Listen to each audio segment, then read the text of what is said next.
So welcome back to the Real Estate Geeks and episode 2 of this season where we're here at 2790 Road. This is our cabin in the woods. Cabin in the woods. Coming along nicely. Yes, Of course, as we sit here today and talk to you in our fireside chat, the home is complete. And it's actually now on the market for sale. You can buy it. That's right. The cabin can be yours. It can be yours, and you'll have this wonderful video series to document your cabin in the woods. We'll talk. We'll talk a little bit more about the cabin and the sales process in the next episode. But if you would like some information about the cabin, you want to see the photos with the Matterport video walkthrough, Yes. you can visit the website www.27notaroad.com. You can take a look at it.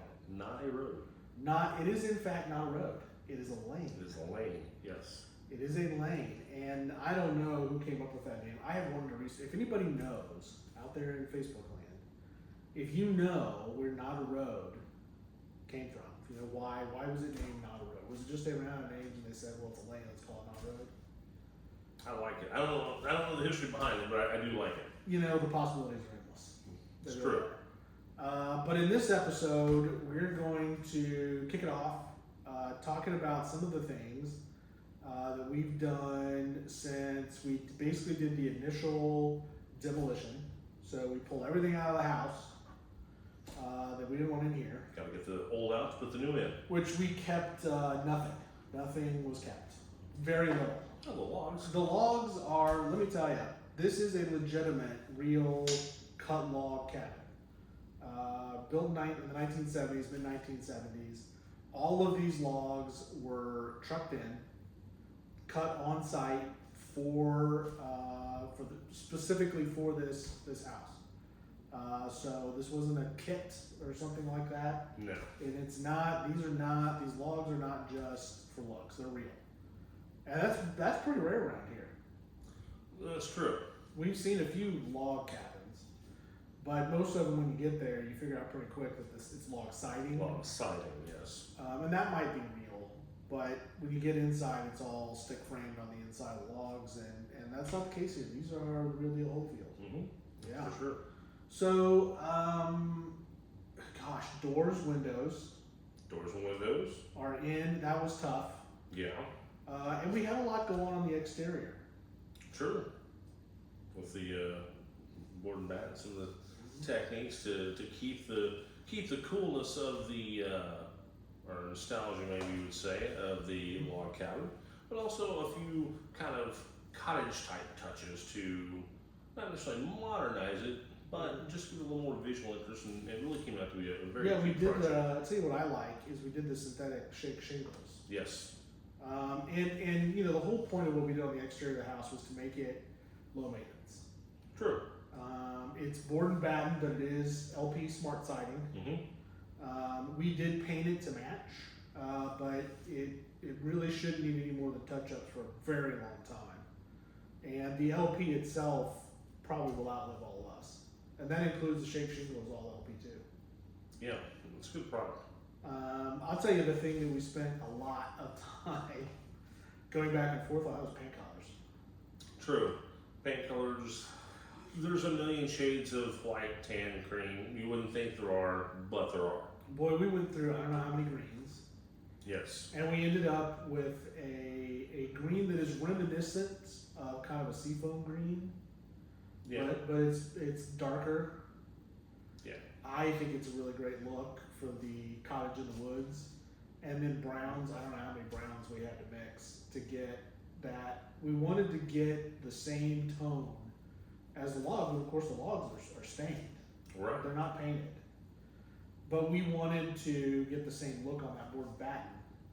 So at the front of the house, which we left completely logs because it's covered by a front porch, great front porch, you know, we wanted to match that pretty close, and I think we did a pretty good job.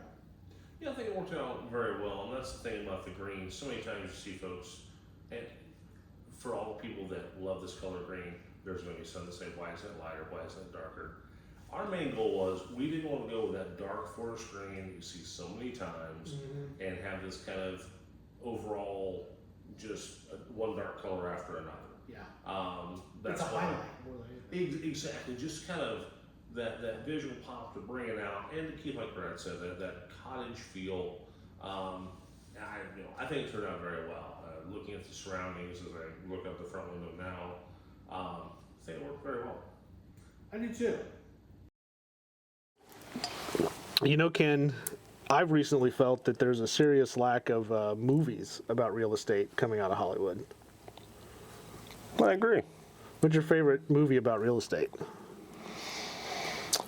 Well, I'd probably say Mr. Blandings Builds a Dream House. Cary Grant, good call. Classic. Also about construction, fits right into the show. What we're doing. I like The Money Pit. Oh. Little Tom Hanks action. Yeah. Glenn Gary, Glenn Ross. No, we don't talk about that. We don't speak of that. Oh, that. No, we don't do that. You just run the show. Not here, not now. Well, I'm Brad. I'm Ken. Welcome to the Real Estate Geeks. There is a house in New Orleans they call the rising sun. Working on my own scale model of the house, one log or stick at a time. But in the meantime, we've got board and batten going up on the sides here.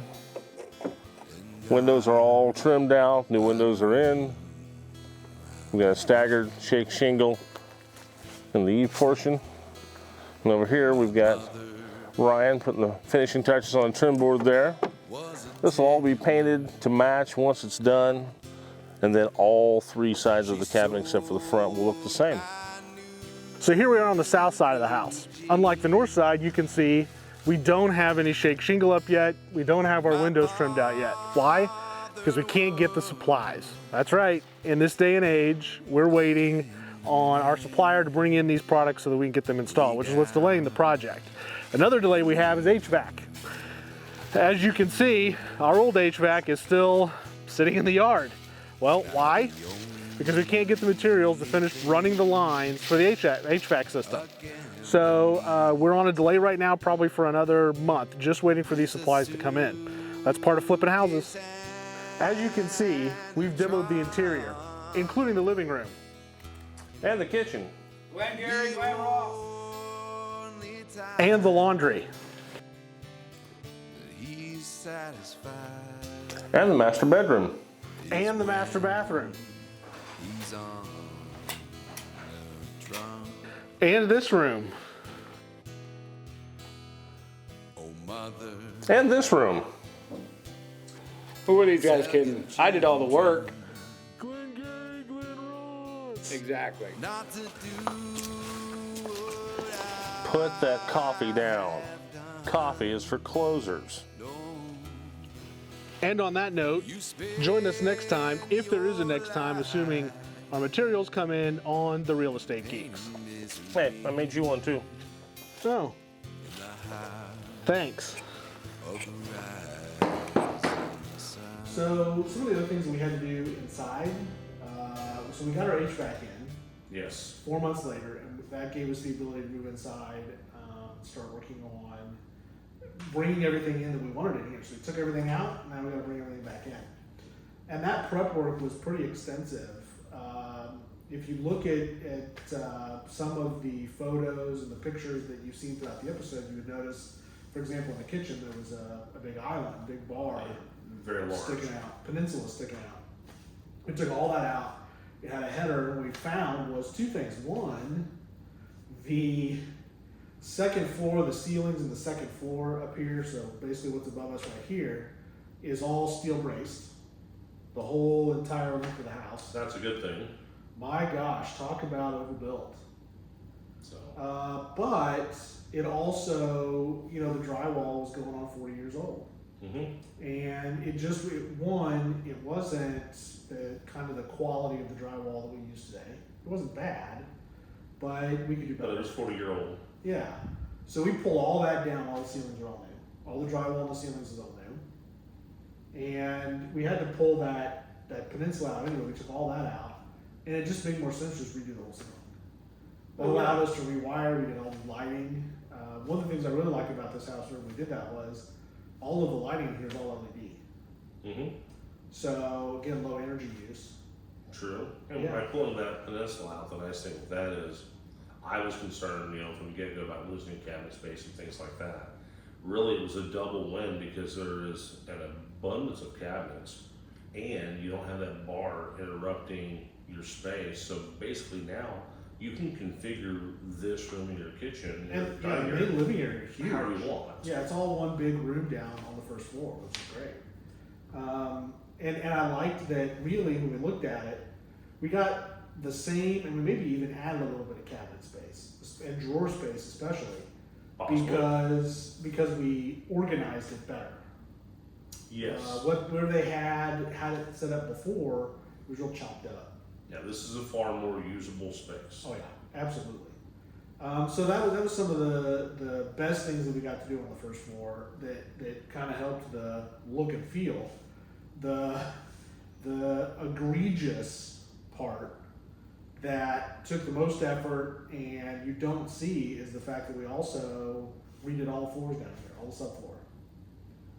So when we came in, there was a lot of tile in here, Yes. which doesn't fit a log cabin. Tile. Everyone has different opinions. It You was know not, what? It did not look good. did not work for what we wanted to do. No. And a lot of carpet, and it just didn't feel like a log cabin. And so we tore all that up, and of course the floors, kind of where the tile was a little bit lower, which it was done so that it kind of met the carpet, and there really wouldn't be much of a transition. I mean, I get it, but that means we had to tear all that up and make it one surface because what we put in was some very high grade click lock. Was nice. Yeah, it does. The whole first floor is the same floor. So it's all click lock. It wears really well. It's got a nice hickory look to it. I'll tell you what, it brightened it up in here. It did. It's just enough dark spots in it to really play off the colors of the logs. So yeah, the colors in this cabinet work very well together. Yeah, so that was one of the big things that we had to do that you don't see. It's kind of hidden. But that kind of goes along with, like, you see the lighting, but you don't know the amount of electrical we had to put in. Or you see all of the nice crown molding, because the whole place has crown molding and new trim. You don't really see what's behind that. It all had to be fixed. That got us to the point where we can make it look like it looks now. Yeah, you see the pretty. You don't see what's behind the curtain Yeah, exactly. to get to this point, but you get to see the pretty, and that's that's the nice thing about it. It turned out very well. And one of the other things we did that you don't see, but it completely changes the cabinet, is the insulation. Yeah. So the four walls, of course, are log. Mm-hmm. And it has a great R factor. It's solid. I mean, there's no gaps anywhere in it.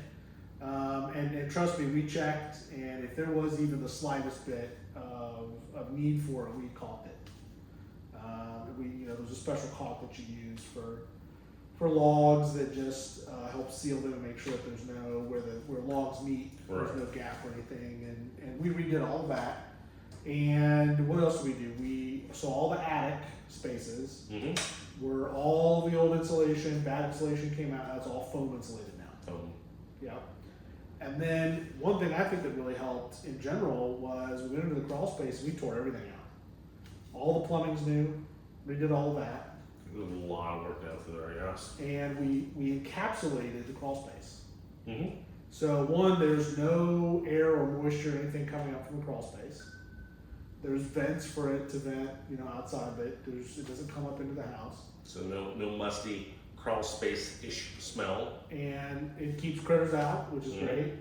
Of course, it's all been treated, and there's a vapor barrier down, so no moisture. But one of the biggest things is that it's also encapsulated all of our runs for our HVAC. Yes.